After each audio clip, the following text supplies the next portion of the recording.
10월 30일 오늘 만나. 성경 말씀은 열왕기상 22장 29절에서 31절 말씀입니다. 이스라엘 왕 아합과 유다의 여호사밧 왕은 시리아와 싸우려고 길르앗의 라못으로 올라갔다. 이스라엘의 아합 왕은 여호사밧에게 말하였다. 나는 변장을 하고 싸움터로 들어갈 터이니 임금께서는 왕복을 그대로 입고 나가십시오. 이스라엘 왕은 변장을 하고 싸움터로 들어갔다. 시리아 왕은 그와 함께 있는 32사람의 병거대 지휘관들에게 말하였다. 너희는 작은 자나 큰 자를 상대하여 싸우지 말고 오직 이스라엘 왕만 공격하여라. 아멘. 오늘 만나로 만나주시는 하나님을 기대합니다. 살다 보면 가끔씩 우연을 경험합니다. 그럴 때면 우리는 운이 좋네, 운이 나쁘네 하고 대수롭지 않게 넘기기도 합니다. 오늘 말씀에도 우연한 일이 벌어지는데요. 이 말씀을 통해 하나님의 마음을 깨닫길 원합니다. 열왕기상 22장 29절 말씀에는 이스라엘의 왕 아합과 유다의 왕 여호사밧이 아람과 싸우기 위해 길르앗 라못으로 올라갑니다.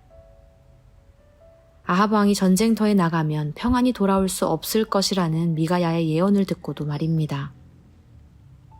아합 왕은 내심 미가야의 말이 신경 쓰였는지 자기는 변장을 하고 싸움터로 들어가면서 여호사밧 왕에게는 왕복을 그대로 입고 있으라고 제안합니다.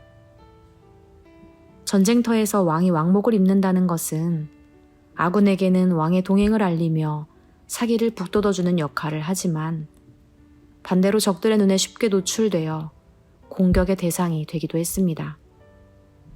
그렇기 때문에 아합 왕은 미가야의 예언을 피하기 위해 적들의 공격 대상이 자기가 아니라 여호사밧 왕이 되게 하려는 간교한 생각을 가지고 있었습니다. 예상대로 아람 왕은 전쟁터에 나와 있는 왕을 찾아다니기 시작했습니다. 결국 아람 군대는 여호사밧을 이스라엘의 왕으로 착각하고 공격하기 시작합니다. 신변의 위협을 느낀 여호사밧 왕은 자기는 이스라엘의 왕이 아니라고 소리쳤습니다. 여호사밧 왕은 어떻게 되었을까요? 33절 말씀입니다. 병거대 지휘관들은 그가 이스라엘의 왕이 아님을 알고서 그를 추적하기를 그만두고 돌아섰다.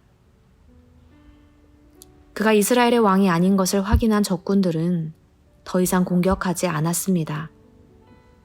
그렇다면 아합 왕은 어떻게 되었을까요? 34절 말씀입니다. 그런데 군인 한 사람이 무심코 활을 당긴 것이 이스라엘 왕에게 명중하였다. 화살이 갑옷 가슴막이 이음새 사이를 뚫고 들어간 것이다. 왕은 자기의 병거를 모는 부하에게 말하였다. 병거를 돌려서 이 싸움터에서 빠져나가자. 내가 부상을 입었다. 하지만 아합 왕은 결국 그곳을 빠져나오지 못하고 죽음을 맞이하게 되었습니다. 같은 전쟁에 참여했던 두 왕은 서로 다른 결말을 맞이했습니다. 여호사밧 왕이 위기의 상황에서 생명을 건진 것과 반대로 아합 왕은 어쩌다 날아온 화살에 맞아 목숨을 잃었습니다. 그런데 아합 왕이 화살을 맞은 부분은 다름 아닌 갑옷의 작은 이음새 부분이었습니다.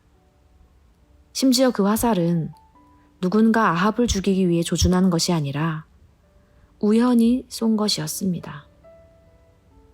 아합은 변장하면 적의 눈을 속여 목숨을 건지게 될 것이라 생각했지만 궁극적으로 하나님의 눈은 피하지 못했습니다. 우리도 일상에서 수많은 우연을 만나게 됩니다. 그러나 오늘 말씀을 보면 때로 그 우연은 하나님의 뜻이 깃들어 있는 필연이기도 합니다. 하나님을 믿는 사람이란 우연 속에 깃든 하나님의 뜻을 분별하는 사람입니다.